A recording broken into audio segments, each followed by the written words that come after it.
الحمد لله رب العالمين الذي بنعمته تتم الصالحات، والصلاة والسلام على سيد السادات وعلى آله وصحبه ذوي المكرمات ومن تبعهم بإحسان إلى يوم الجزاء والحسابات. أما بعد، الحمد لله رب العالمين. walaalayaal, ugu horeyntii waxaanu u mahad celinaynaa Rabbi subxaanahu wa tacaala nicamkiisa faraha badan oo aynaanu tira koobi karin noogu nicmeeyey. ilaahay subxaanahu wa tacaala nicam fara badan oo aanan tiri karin haddii aan tira koob ku dayno ayuu noo galay.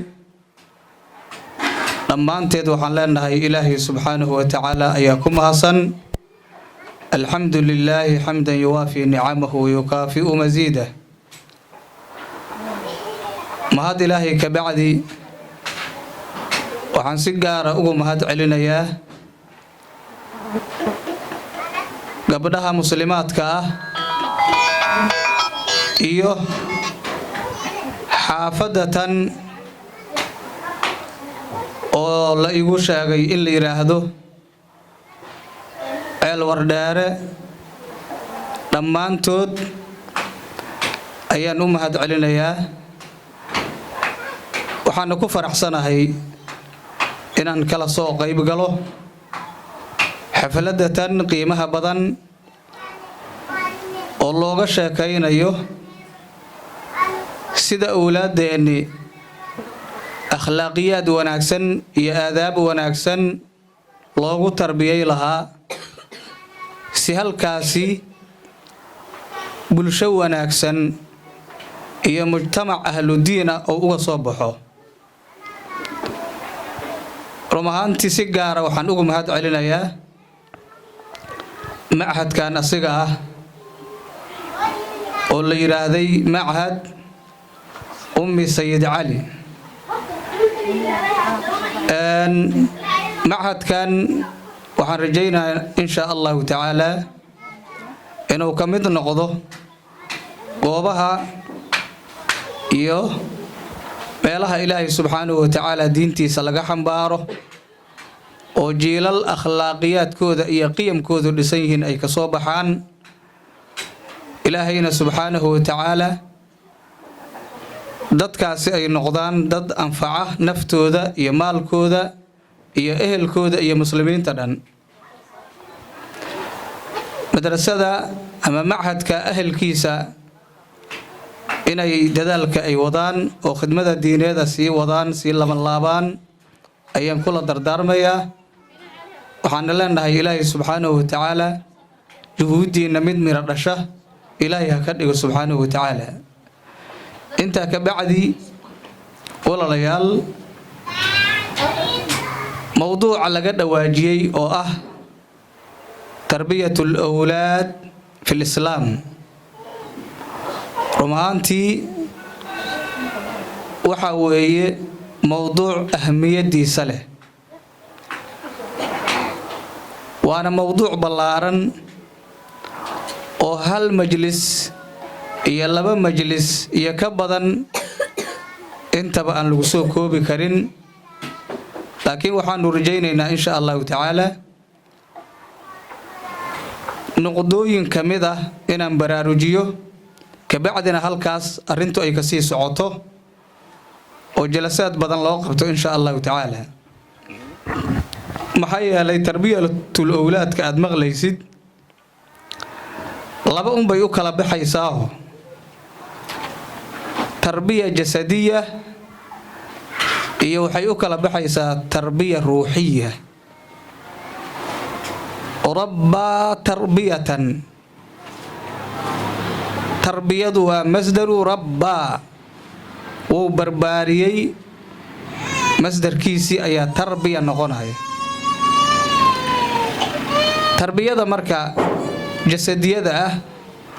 waa cunugii wixii oo daatadiisu ay ku kobci lahayd oo ku weynaa lahaa oo cuntadii iyo cabitaankii ah in la siiyo way taa waxay ila tahay waalidka caruurta dhalay kala dardaarmid ay baahna oo taasi dabiiciyana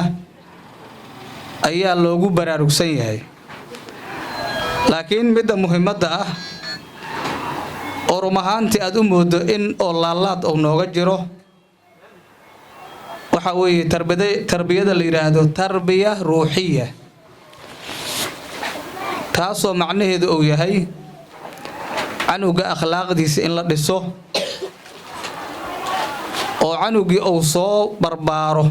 oo indhaha uu kala furo asigoo ilaahay subxaanahu wa tacaala qaabka ula mucaamalo lahaa hagaajinaya ilaahay makhluuqaadkiisa qaabka ula mucaamalo lahaa hagaajinaya waalidkiisii baari u ah dadka ka waaweyn ixtiraamaya dirsaanka xaq dhowraya diintiisa ku bakhiilaya caqiido wanaagsan akhlaaqiyaadkaas canuga in laga dhiso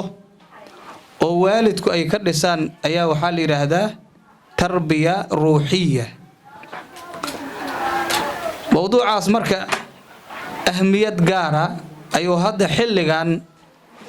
waaqica aan ku noolnahay oo leeyahay waxa yeelay waxaan ku noolnahay maanta adduun ama duni oo ahlu fasaadka uu batay oo caalamkii oo dhan laga dhigay kaanama ummadda ku nool ayadoo hal qol iskula jirta halkaas qol qof walba wixii ay hagaajinaysay ama ay taqiinay ay soo bandhigtay oo saas daraadeedii inta khayrka faafinaysa iyo inta sharta iyo fasaada iyo fisqiga faafinaysa inta xumaha faafinaysa ay badatay oo dadkii dhalinyarada ahaa bacdama waxaas 24 saac ay daawanayaan ay ku ta'athureen oo akhlaaqiyaadkoodii oo lumay oo wiilal iyo gabdho maanta meesha ay marayaan dhalinyaradeeni ay tahay xaala istithnaa'iya mowduucaasi waa mowduuc muhiim ah in laga hadlo lagu celcelisho ayaa la dhihi karaa marka ikhwati fillah waxa la yiraahdo awlaada akhlaaqdeeda in la hagaajiyo tarbiyadu waa sidaas waxa weeye waxa la yiraahdo at-tahliya ayaa la yiraahdaa at-tahliya tahliyada macnaheedu waxa weeye in oo qofkii oo ku sifoobo al-khisaal aw sifaat al-hamida tilmaamo ama arriman la mahadiyo oo wanaagsan inuu ku sifoobo ayaa la yiraahdaa at-tahliya marka maadaama tarbiyatul awlaad bil akhlaaq al-hasana wal makaarim at-tayyiba in lagu tarbiyayo maadaama ay tahay at-tahliya at-tahliya waxa ka horeeya wax la yiraahdo at-takhliya takhliyadu waxa weeye tilmaantan qurxoon meesha ay qaba lahayd in loo sii hagaajiyo in loo sii hagaajiyo oo loo baneeyo meel ay qabsato tusaale si loo fahmo hadaad rabto inaad badar dhulka ku abuuratid oo miro badan iyo badar badan oo ku baxo waa inaad meeshaas aad abuurka ku ridaysid aad hagaajidid marka hore at-takhliya waxa la yiraahdaa inaad ku sameeysid geedaha waaweyn ka fal kuwa yar yar ka fal meel oo qof bini aadan oo seexa karo haduu ugu tala galo markii ay noqoto nadiif aad ka dhigtid markaas ka bacdi ayaa badarka lagu ridaa markaas ka bacdi ayaa meesha ay camirmaysaa semberi marka waxa la yiraahdo tahliyada waxa ka horeeya at-takhliya saas daraadeedii awlaadda tarbiyadeedii iyo akhlaaqiyaadkoodii wanaagsanaa si ay meelay qabsato u hesho shariicadu waxay aad iyo aad ay ugu dadaashay waxa la yiraahdo at-takhliya akhlaaqdaas wanaagsan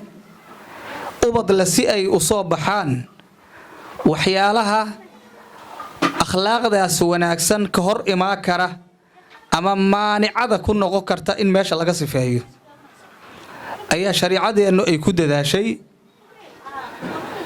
tusaalahan ubad akhlaaq wanaagsan leh haddii la doonayo inay soo baxaan oo tarbiyaysan oo hanuunsan oo ilaahay subxaanahu wa tacaala ku xiran caqiido wanaagsan inay soo baxaan haddii la rabo shariicadu waxay ka dadaashay akhlaaqdaas wanaagsan wixii canugaas ka hor istaagi lahaa in meesha laga wareejiyo walidaa shariicadeena waxay amartay sida nabigeenu noo cadeeyay sallallahu alayhi wasallam aabaha iyo hooyada oo caruurka uu dhexdooda ka beermayo mid walba midka kale inuu iska kajimo oo uu doorto oo مثلا hooyadu caruurkeeda canuga yani ay dhali doonto oo ay doonayso mustaqbalka inuu noqdo caruur wanaagsan oo tarbiyaysan oo akhlaaq fiican leh aabihiisa waa inay iska doorato oo iska fiiriso oo aabba ahlu diin ah mucaasharadiisu wanaagsan tahay ay doorato oo sida maanta bulshadeenu ay u badan tahay ama caalamka badankiisba oo ah jeeb ma leeyahay xogaa ma qurxoon yahay ma la qaada karaa iyo arrimo noocaas oo shariicada agteeda wax ahmiyada aan ka lahayn aysan ku mashquulin ee ay ka fiiriso diin ma leeyahay aabbaha aad rabto ama ninka aad rabto caruurtaada mustaqbalka aabahood inuu noqdo diin ma leeyahay xusnal mucaashara wa xusnal khuluq ma leeyahay inay halkaas ka fiiriso ayaa la doonayaa hadday sidaas ay aabbihi isaga fiiriso canuga madrasada aabbahaas ka soo baxa canug wanaagsan ayuu noqon doonaa biidnillaahi tabaaraka wa tacaala saas daraadeed rasuulka calayhi salaatu wasalaam ayaa arintaas cadeeyay xadiiskii uu soo saaray al-imaam at-tirmidhi sunankiisa uu ku soo saaray ayuu noogu cadeeyay min xadiisi abi hurayra radiyallahu anhu wa ardaah wuxuu yiraahdaa rasuulku calayhi salaatu wasalaam idaa khataba ilaykum man tardawna diinahu wa khuluquhu fazawwijuuhu إلا تفعلوا تكن فتنة في الأرض وفساد عريض أي الرسول عليه الصلاة والسلام هدي أو قبر إنك صوت دونته أحد الدين تيسي كوكنا عسنتهين وأهل الدينة ضبيعة ديسة إيا معاشرة ديسة خالق إيا مخلوق ديسة أو لم معاشرونا أيوات كوكنا عسنتهين ونن إلهي سبحانه وتعالى سي وناكسن أولا معاملوضة مخلوقات كيسنا سي وناكسن أولا معاملوضة وتكوكنا عسنتهين هدو قبر إنك صوت دونته وعير رسولك عليه الصلاة والسلام فزوجوه وحو أمر كبعي رسولك عليه الصلاة والسلام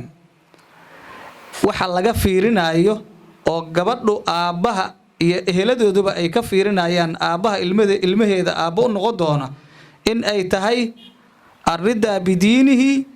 وحسن خلقه oo aysan ahayn inuu jaab fiican leeyahay iyo beel fiican oo beelaha ugu tun weyn inuu ka soo jeedo oo dadku ay ma arkaysa ka haybeestaan iyo qurux iyo jamaal oo daati ah aan laga fiirinayn ee almuhim ay tahay in laga fiirinayo inuu diinta ku wanaagsan yahay mucaasharadana uu ku wanaagsan yahay oo u dhaxaysa asiga iyo khaaliqiisa iyo asiga iyo ilaahay makhluuqiisa wuxuu rasuulku calayhi salaatu wasalaam haddii aad u guuri weysaan ilaan rasuulku amar uu bixiyey fitna ayaa dhulka ka dhacaysa waliyaadu billaah iyo fasaad ballaaran ayaa dhulka ka dhacayo maxaa yeelay haddii oo guurkii la adkeeyo oo dadkii yacni lagu xiro dhaqaalo iyo qurux daati abes iyo qabiil hebel ma ka soo jeedaa oo ciddi intaas laga heli waayo islaamankii la sii diido waxaa ka soo baxaya in ay nimankiina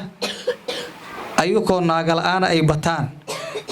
gabdhihiina ay bataan ayukoo niman la'aan ah ee markaas arrintii ay ka fursan weyso si sharci darro ah in laysu arko oo fawaaxishtii ay badato oo ansaabtii iyo nasabkii la rabay in la ilaaliyo oo lumo